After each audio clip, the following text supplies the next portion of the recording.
जय श्री कृष्णा। राधे राधे। आइए सुनते हैं पौष मास में प्रतिदिन सुनी जाने वाली धर्मराज जी की कहानी एवं पूजन विधि। एक बुढ़िया माई थी। वह व्रत नियम बहुत रखती थी। एक दिन भगवान के घर से यमदूत लेने आए। बुढ़िया माई यमदूत के साथ चली गई। आगे गहरी नदी बह रही थी। बुढ़िया माई डूबने लगी। तब यमदूत ने पूछा, माई गाय दान की है क्या? बुढ़िया माई ने मन में गाय माता का ध्यान किया तो गाय माता उपस्थित हो गई। गाय की पूंछ पकड़कर बुढ़िया माई ने नदी पार कर लिया। आगे गई तो काले कुत्ते खाने दौड़े। तब यमदूत ने पूछा, कुत्ते को रोटी दी है क्या? बुढ़िया माई ने मन में कुत्ते का ध्यान किया तो कुत्ते चले गए। आगे चली तो काले कौवे बुढ़िया माई को चोंच मारने लगे। तब यमदूत ने कहा, ब्राह्मण की बेटी को सिर में तेल लगाने को दिया है या नहीं? बुढ़िया माई ने ब्राह्मण की बेटी को याद किया तो कौवे ने चोंच मारना छोड़ दिया। आगे गई तो पैरों में कांटे चुभने लगे। यमदूत ने कहा, चप्पल दान किया है? बुढ़िया माई ने याद किया तो चप्पल पैरों में आ गई। आगे चली तो चित्रगुप्त जी ने यमदूतों से पूछा, आप किसको ले आए हो?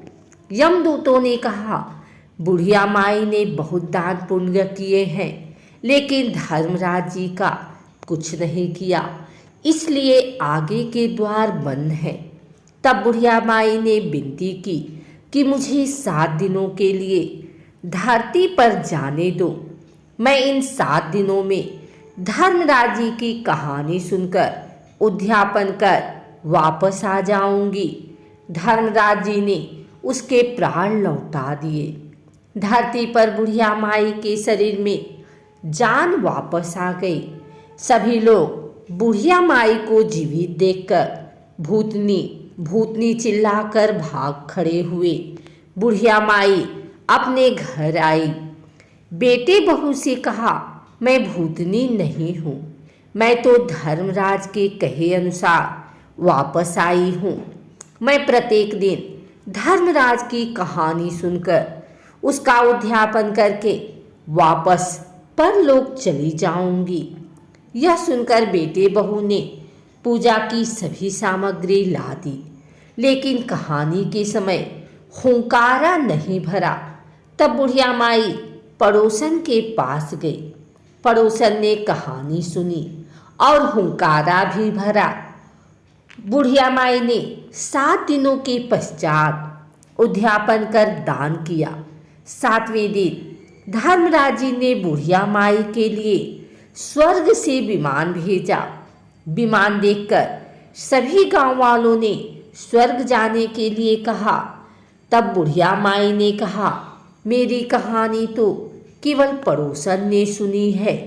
यह सुनकर सभी गांव वालों ने बुढ़िया माई के पांव पकड़ लिए और धर्मराज जी की कहानी सुनाने को कहा।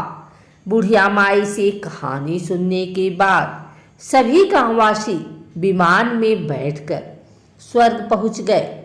सभी गांववासी को देखकर धर्मराज ने कहा, मैंने तो केवल बुढ़िया माई के लिए विमान भेजा था। बुढ़िया माई ने कहा, मेरी कहानी इन सब ने सुनी है, इसलिए मेरा आधा पुण्य इनको दे दो और स्वर्ग में वास भी दो। तब धर्मराज जी ने सभी गांववासियों को स्वर्ग में वास दे दिया। सो हे धर्मराज जी, जैसे बुढ़िया माई को स्वर्ग दिया वैसे सबको देना। कहानी सुनने वाले को, कहानी कहने वाले को, सुनते हुंकारा भरने वाले को। एक और कथा के अनुसार प्राचीन समय की बात है। एक नगर में 2 सेठानियाँ रहती थी। बड़ी सेठानी के घर में बहुत धन था, लेकिन वह कंजूस थी। छोटी सेठानी के घर में धन कम था, लेकिन वह मन से बहुत दयालु और मददगार थी। वह स्वयं को धर्म के कार्य करने और लोगों की मदद करने में लगाए रखती थी। वह रोज सवेरे गंगा स्नान करने के लिए जाती, तुलसी माता, बड़ पीपल सींचती, भगवान के मंदिर जाकर पूजा करती और धर्मराज जी की कहानी सुनती थी। जबकि बड़ी सेठानी यह सब देखकर हंसती थी और कहती थी कि पता नहीं दिन भर क्या फालतू काम करती रहती है। ऐसा करते करते दिन बीतने लगे और सेठानियाँ वृद्ध हो गई। तब भगवान के घर से बुलावा आया। छोटी सेठानी को लेने के लिए धर्मराज जी ने अपना विमान भेजा, जबकि बड़ी सेठानी को दूत मारते हुए ले जाने लगे। रास्ते में बड़ी सेठानी ने कहा कि मुझे भूख लगी है। तब दूत बोले कि यदि तुमने जीवन में किसी को खाना खिलाया होगा तभी तो तुम्हें खाना मिलेगा। थोड़ी देर बाद उसने फिर से कहा मुझे प्यास लगी है। तब दूत बोले कि यदि तुमने जीवन में किसी को पानी पिलाया होगा तभी तुम्हें पानी नसीब होगा। रास्ते में उसके कांटे चुभने लगे और तेज गर्मी पड़ने लगी, लेकिन दूत उसे घसीटते हुए ले गए।